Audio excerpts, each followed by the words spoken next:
Is the Keychron K6 still a good purchase in 2021? The Keychron K6 is a compact 65% layout sporting north-facing RGB LEDs. This version is the plastic base with the aluminum frame and a hot swappable PCB. This version is both wired and wireless, featuring Mac and PC support. Now, while the K6 is a good deal for what you get, there are some issues that we'll be addressing in this video. Overall, I would say if you're looking for your first mechanical keyboard, or just something to modify for under $150, it's totally possible with this board. Overall, disassembly is pretty easy. You just have these 4 screws on the sides that you can just unscrew to get off the aluminum frame to access the rest of the board. I would also recommend getting yourself some kind of tray or maybe a cup just to kind of keep the screws in to keep everything organized. You don't want to lose these parts as they don't give you extras.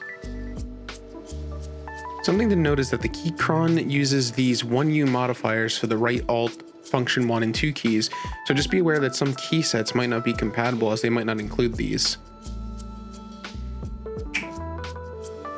Now, my board has the Gateron brown switches, but it also comes with red or blue switches depending on your configuration.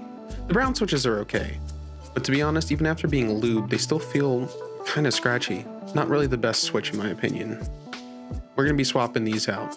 Now, getting access to the board was relatively easy. Unscrewing the aluminum frame and sliding those rails off reveals the plate and tray area, and we simply just popped out the switches and got rid of the keycaps. Now we're going to dive deeper to fill the case with foam. But first, a visit from our friend, Mr. Blower. Now once you have access to the tray, taking it out is pretty simple. There's these little Phillips head screws around the board. All you have to do is take a Phillips head screwdriver and unscrew these pieces and pop the plate out. As you can see here, there's about 1, 2, 3, 4, 5, and about 6. At the time of recording, I didn't notice the 6th screw in the top right, but just be aware that there are 6 screws. And take your time when you're pulling the board out.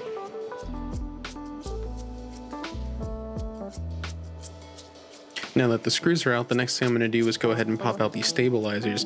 Now, I originally replaced the stabilizers that came with the board with these Everglide ones, but unfortunately, no matter what I did to them, they always sounded scratchy or had a tick to them. So we're going to be replacing these at a later time with some Durock plate stabilizers to get rid of these Everglides.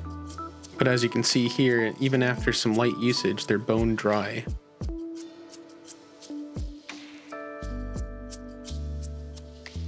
So when you're lifting this out of the tray, you want to be very careful.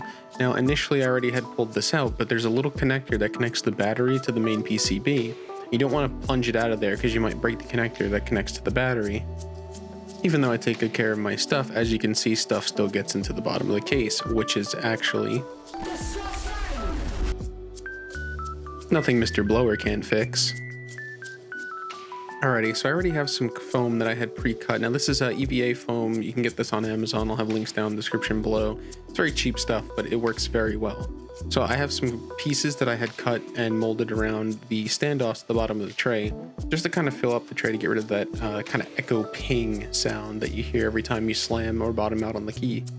The area on the left is also important. You want to be careful not to block any of those switches, since those have to connect to the PCB switches on the side.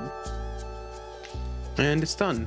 And we just want to reassemble the board the way we took it apart. So that means putting the connector back in. And you want to make sure that it's lined up and that the connector slides in with relative ease. You don't want to force this connector and you don't want to put a ton of pressure on it. It's also worth noting that when you're reassembling the tray into the case, you want to make sure that the ports on the left side line up with the PCB. Otherwise, you're going to have a crooked USB-C port and the switches aren't going to work as intended. Now we're going to address these Everglide stabilizers. Now these things are bone dry. I had ordered some Durock plate stabilizers. At the time of recording, I didn't have them, so I just kind of threw these in there, but by the time you see this video, I would have already replaced them.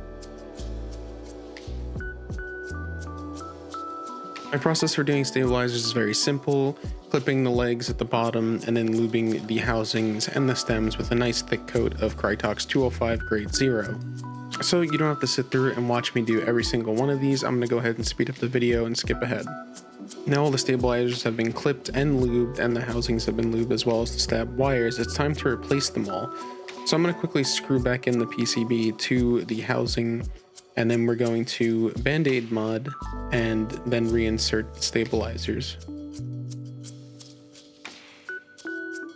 Band-Aid modding just helps the stabilizers sit tighter in the plate, as opposed to something like a PCB mounted stabilizer. They don't screw in, so there's nothing for them to really hold snugly to the board. Just making sure that all the stabilizers are installed properly and they have a nice tight fit. The goal here is to eliminate any other chances of the stabilizers rattling from the plate as opposed to being from the wire. Finally, just some cleanup, and then we can get to adding in the new switches and the new keycaps. So replacing the Gateron brown switches is going to be the Gateron Milky yellow switches that I got from Divinity.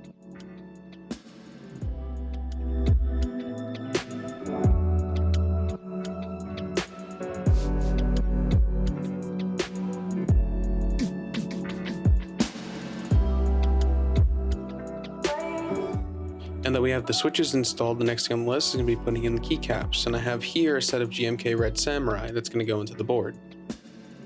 The only issue with the GMK Red Samurai and a lot of GMK sets is when they come in the cherry profiles and the board has north-facing LEDs, you run into these issues where a lot of the caps themselves won't sit properly and you'll get a little bit of a crunch. In this case for me it was the spacebar and the enter key. Unfortunately they have a little bit of a crunch to them, but I'm not going to be keeping this set on here forever.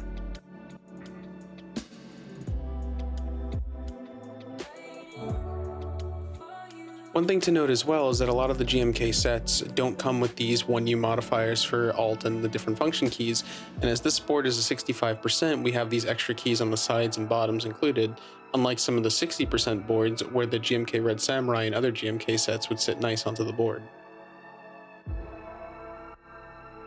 And finally, we have a completed build.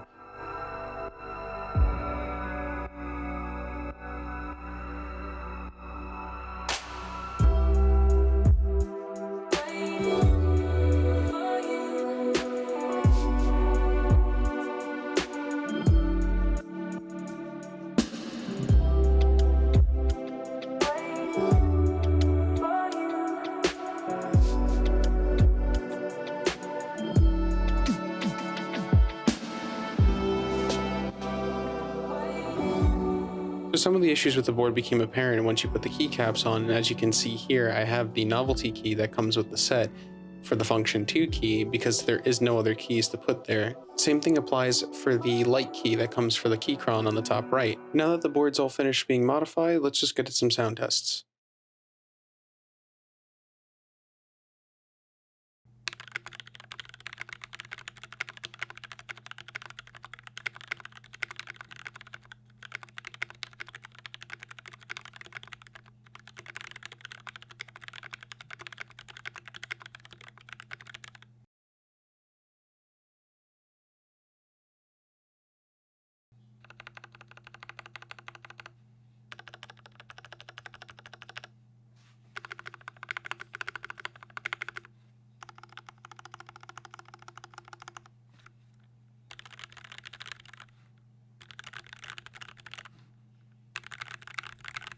So overall, the Keychron isn't a terrible buy for the money.